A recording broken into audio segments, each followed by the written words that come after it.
El día de hoy vamos a hablar sobre el contrato de factoring. Es un acuerdo por el cual una empresa comercial hace que una entidad financie sus créditos con sus clientes, donde esta última asume el riesgo del cobro a cambio de una contraprestación, es decir, un porcentaje de lo cobrado. ¿Quiénes hacen parte del contrato de factoring y cuáles son las obligaciones de estas partes?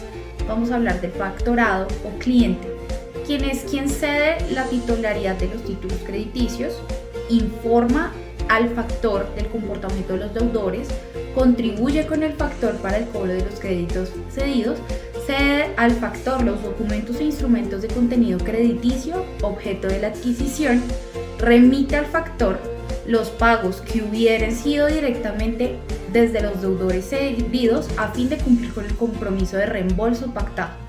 Notifica a sus deudores de la transferencia de los instrumentos de contenido crediticio a favor del factor y garantiza la existencia de los créditos transferidos. Y ahora hablamos de la otra parte, que es el factor.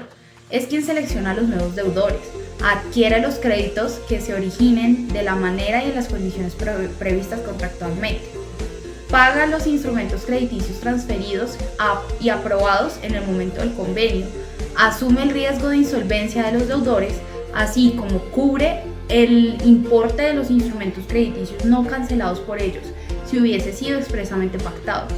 Otorga anticipos de fondos si se dan las circunstancias determinadas en el contrato, cobra los créditos en cuyos derechos se ha subrogado con corrección y de acuerdo a los usos comerciales, y es el acreedor de los títulos crediticios. En este caso solo pueden ser bancos y entidades financieras. ¿Cuál es el objeto del contrato de factoring? Lo podemos ver desde dos puntos de vista, desde el punto del cliente y del factor. En el lado del cliente vemos la intención de obtener los servicios administrativos y de gestión que el factor puede brindarle, la financiación que puede suponerle la cesión de la cartera de clientes. Y ahora vamos a hablar del factor, quien obtiene la comisión por los servicios que presta, además de intereses en caso de brindar la financiación al cliente. ¿Y cuáles son las características de este contrato de factoring? Desde su área es comercial, mercantil. Su estructura es atípica, es decir, que no cuenta con una regulación en el ordenamiento jurídico colombiano.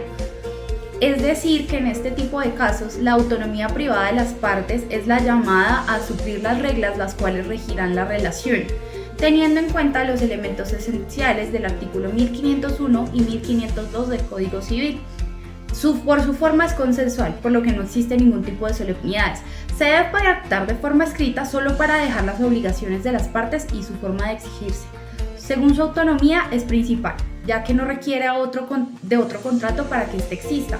Su valoración es onerosa, es decir, que las partes esperan obtener una contraprestación de la otra parte, donde el cliente espera obtener el cobro y garantía de sus créditos y un flujo de dinero de forma inmediata, y el factor espera el pago de una comisión por el factoring. El riesgo es conmutativo, es decir, que ambas partes conocen sus obligaciones y contraprestaciones al momento de suscribir el contrato.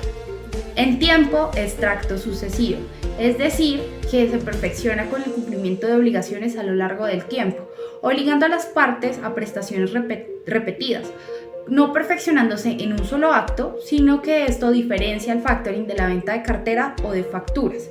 Es bilateral, ya que se celebra entre dos o más partes, naciendo recíprocamente obligaciones fundamentales.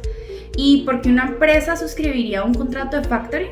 Al existir ese incremento en costos operacionales, las empresas querrán centrarse en la producción únicamente, sintiendo la necesidad de contratar un sujeto que cuente con los conocimientos financieros para seleccionar los deudores de productos, conocimientos en cobranza y garantizar el pago de deudas que tienen los deudores con la empresa. Hablemos un poco cómo se termina este contrato. Hay varias formas. Uno es con el cumplimiento del plazo en él. Otro es por acuerdo entre las partes. El desahucio, lo cual es conveniente establecer un tiempo de antelación para que el cliente manifieste su voluntad de terminar con este contrato. El incumplimiento de las obligaciones principales de alguna de las partes. Ejemplo, yo como cliente miento sobre mis estados financieros a la sociedad del factor. Por la quiebra de alguna de las partes, disolución de una de las sociedades. Vamos a dar un pequeño ejemplo para centrarnos más.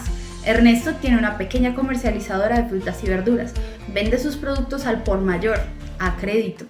Y este quiere dejar de preocuparse por cobrar esas deudas y firma un contrato de factoring con la empresa Cobranzas Bogotá.